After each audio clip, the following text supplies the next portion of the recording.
네, 이제 뭐 거의 비중이 대다수예요. 근데 트럼프 대통령이 저 이제 출근하면서 또 트루스 소셜을 보니까 하나를 더 올렸더라고요. 그래서 우선 첫 번째로 가져와 봤습니다. 다음 트루스 소셜에 올리는 글은 가장 중요한 것 중에 하나가 될 것이다라고 오. 이야기를 하면서 저번 주였나요? 네. 중요한 발표 하나 네. 한다라고 네. 얘기했는데 중요한 거 하나 더 온다. 이렇게 이야기한 것 같고요. 구체적인 거에 대해서는 발표가 없었는데 그래도 이렇게 또다시 예고를 한번 했다라는 것들 한번 체크해 보시면 좋을 것 같습니다. 이런 거 좀 이제 포인트로 잡고 뒤에 내용들 한번 체크해 보시면 좋을 것 같은데요. 우선은 중국 관련한 소식들도 네. 주말 사이에 좀 보도가 됐죠. 이틀 동안 좀 마라톤 회의가 이어졌고요. 그렇지만 뭐 구체적인 이야기들이 많이 나오지는 않았습니다. 우선은 미국과 중국의 반응을 좀 살펴보니까 네. 좋은 회의를 가졌다, 건설적인 회의다라는 이야기들이 많이 나왔는데 트럼프 대통령도 여기에 대해서 좀 언급을 했던 건 뭐 중국이랑 좋은 회의를 가졌다, 많은 사안들이 논의가 됐고 상당한 합의가 이루어졌다라고 이야기를 하면서 뭐 건설적이다라고 이야기를 했고 뭐 엄청난 진전도 있었다라는 식으로 평가를 했습니다. 그리고 베센트 재무장관 또 뭐 허리펑 부총리가 이렇게 만나면서 이제 회담이 끝나고 네. 나서 또 이야기들을 했잖아요. 네네. 근데 허리펑 부총리 같은 경우는 뭐 건설적이고 상당히 진전을 이뤘다 역시나 그렇게 이야기를 했고 또 공동성명 12일에 발표한다라고 이야기를 했습니다. 네. 그리고 베센트 재무장관 역시나 뭐 생산적이었다라고 긍정적인 평가를 하면서 시장에서는 좀 기대를 하는 모습이기는 한데 어쨌든 관세 관련해서는 또 따로 이야기가 없더라고요. 인하를 하는 건지 안 하는 건지.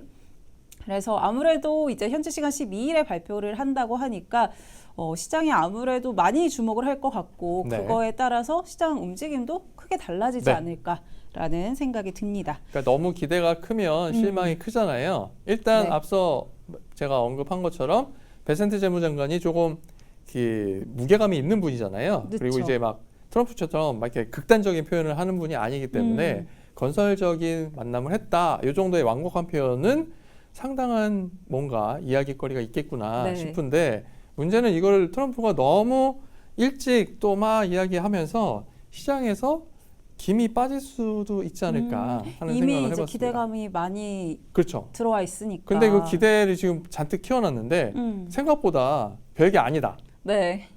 그러니까 관세 관련된 이야기를 딱 하자마자 80% 이상은 받아야 되지 않겠어? 만약에 이런 얘기를 한다고 하면 기대감이 확 줄어들면서 변동성이 커지고 그렇다면 또 하방 압력으로 이어질 가능성도 있으니까 조금 찬찬히 시장을 지켜보시면 좋겠습니다.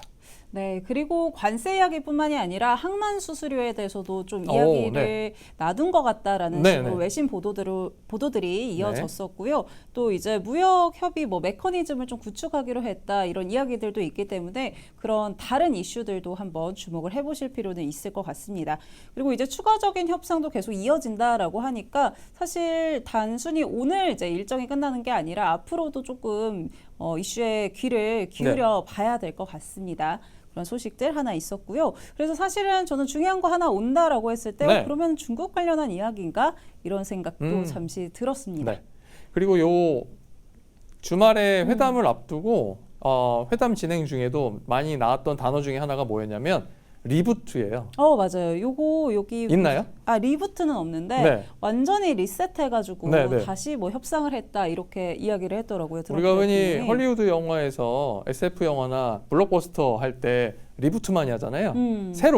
새로운 각본으로 새로운 감독이 찍어내는 네. 리부트라는 표현이 나올 정도로 전혀 새로운 이야기들을 하고 있다고 하니까 기대는 해봐야 하는데 일단 너무 설레발에는 주의하시기 바랍니다. 네, 또 시장이 이미 기대감이 많이 네. 반영이 됐었을 네. 수도 있기 때문에 그런 부분들도 조금은 주의를 하셔야 될 네. 것 같습니다. 그리고 두 번째 이슈도 네. 또 트럼프 대통령으로 가져와 봤습니다. 뭐 이렇게 트루스 소셜에 글을 올리고 나서 트럼프 대통령 같은 경우는 13일부터 이제 맞아요. 중동으로 향하죠. 맞아요. 네. 네, 여러 국가를 좀 순방하게 되는데요. 뭐 사우디아라비아도 있고 카타르, 아랍에미리트를 좀 순방한다라고 합니다. 그래서 관련된 의제 같은 경우는 이스라엘 그리고 가자 지구 이제 관련해서 좀 이야기를 한다라고 했고요. 그밖에 석유라던가 이제 첨단 반도체 또 핵 프로그램 이런 문제에 대해서 오호. 뭐 잠재적인 발표가 있을 것이다라고 외신들이 좀 보고 있었습니다. 네.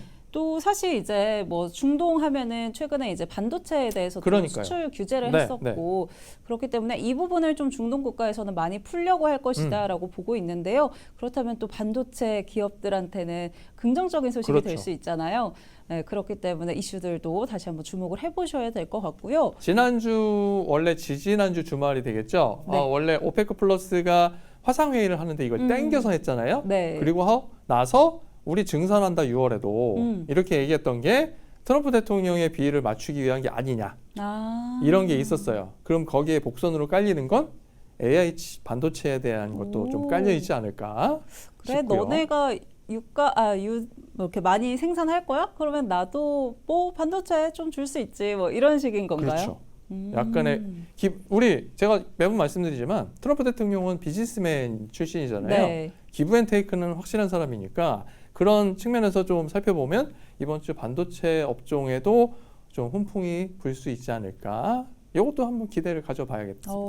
은근히 이번 주 좀 그래도 기대되는 포인트들이 있네요. 네. 네, 이런 소식들도 있었다라는 거 13일부터 나오는 소식들 주목해 보시면 좋을 네. 것 같고요. 그리고 또 트럼프 대통령 카타르에서 항공기를 받았다고 하더라고요. 오, 그 항공기가 굉장히 비싸요. 4억 달러, 그러니까 하나로 치면은 5,598억 원이라고 하더라고요. 우와. 이 항공기를 카타르 왕실로부터 선물을 받았고, 네. 그래서 이거를 이제 앞으로 에어버스 원으로 사용한다라고 하더라고요. 이거 재산상 이익 제공 신고해야 되는 거 아닙니까? 그리고, 네, 그래서 이제 퇴임 후에는 트럼프 대통령에 기부를 하고, 그러면은 사적 유용이 가능하다라고 해요. 그래서 그런 식으로 아마 사용하지 않을까. 근데 이게 조금 문제될 여지는 있어서 있죠. 네, 그런 부분들도 있지만 어쨌든 외국으로부터 이렇게 큰 선물을 받았다. 이게 가장 큰 선물이 될 것이다라고 하더라고요. 외국에서 받은 것 중에. 엄청나죠. 5천억 원이면. 이렇게 대박 네. 로비를 하다니 그래서 엄청납니다. 카타르 소식도 이렇게 네. 있었고요. 사실 뭐 추가적으로 그냥 뭐 스낵처럼 들어보시면은 네. 에어버스 원이 굉장히 오래 사용을 했다라고 해요. 30년 이상 좀 사용을 했다고 네. 하더라고요. 맞아요. 이게 교체하려고 여러 번 시도를 했는데 안 됐다고 해요. 맞아요. 네. 코로나 터지고 나서 더 지금 밀리고 있고. 보잉에서 계속 그 납품하는 게 좀 지연되고 있다. 네. 이런 이야기도 있어서 뭐 어쨌든 이제는 에어버스 원으로 사용한다라는 소식까지 한번 가볍게 살펴보시면 좋을 것 같습니다. 보잉 스크래치네요. 보잉 스크래치요? 보잉사에는 스크래치죠. 네. 보잉사에 있는 7478 항공기라고 하더라고요. 그걸 준대요? 네. 그럼 뭐. 별론 건가요? 아니요, 그렇진 않고요. 저는 이제 네. 다른 더 좋은 거. 에어버스 이런 걸 줬다고 하면 그건 아니었습니다. 그러니까 보잉사에는 엄청난 스크래치가 날 텐데 보잉 거니까 미국 대통령한테 카타르가 미국 비행기를 선물한다. 이것도 참 우리 것도 아니고. 그러네요. 네. 뭐 그렇게 큰 선물을 받았다. 네. 그래서 사실 중동 관련해서 좋은 소식 나오지 않을까 네, 그러네요. 싶기도 합니다. 그리고 러시아 우크라이나 관련해서도 네. 또 이제 언급이 있었습니다. 최근에 다시 한번 많이 언급을 하고 있죠. 이제 러시아 우크라이나 잠재적으로 이번 주 위대한 일이 좀 일어날 수 있다라는 식으로 이야기를 했고요. 네. 또 미국은 이제 전쟁보다는 재건 그리고 무역에 집중하고자 한다. 중요한 한 주가 좀 다가오고 있다. 라는 식으로 이야기를 했고 네. 또 이 양측 사이에서 내가 도움이 될 것이다. 도움 필요하면 언제든지 얘기해라고 했잖아요. 네. 그래서 그런 기조를 또 다시 한번 이어가는 모습이었습니다. 이렇게 게시물을 올린 뒤에 한 차례 또 언급을 했더라고요. 네. 아무래도 푸틴 대통령이 이제 휴전에 대해서 언급을 하면서 거기에 대한 좀 반응으로 보시면 될 것 같은데요. 푸틴 같은 경우는 휴전 협정을 원하지는 않고 있고 오히려 그냥 아예 전쟁을 좀 끝내는 거에 대해서 가능성을 열어두고 있다라고 이야기를 했는데 근데 내가 불안한 거는 우크라이나 때문에 이거 협상이 좀 안 될 것 같다. 오히려 네, 우크라이나 라고. 때문에 사실 근데 또 앞에서는 네. 우크라이나를 옹호했었고 푸틴을 맞아요. 굉장히 깠잖아요. 그리고 저기 교황 장례식에 가서도 둘이 1대1로 엄청, 예. 대화도 하고 그랬는데 이번에는 우크라이나가 오히려 여기 동의 안 할 것 같다. 너네 동의해라. 라는 식으로 또 강력하게 이야기를 했습니다. 여기 그리고 치고 저기 치고 장난 아닙니다. 그러니까요. 바쁘세요, 아주. 네. 그래서 목요일에 또 이제 관련한 이야기들 있다라고 하니까 목요일에는 이 부분도 한번 체크해 보셔야 될 것 같습니다. 그렇습니다. 국내 증시 또 네. 살펴봐야 되겠죠. 박명석의 K픽 통해서 국내 시장도 한번 체크해 보시기 바랍니다.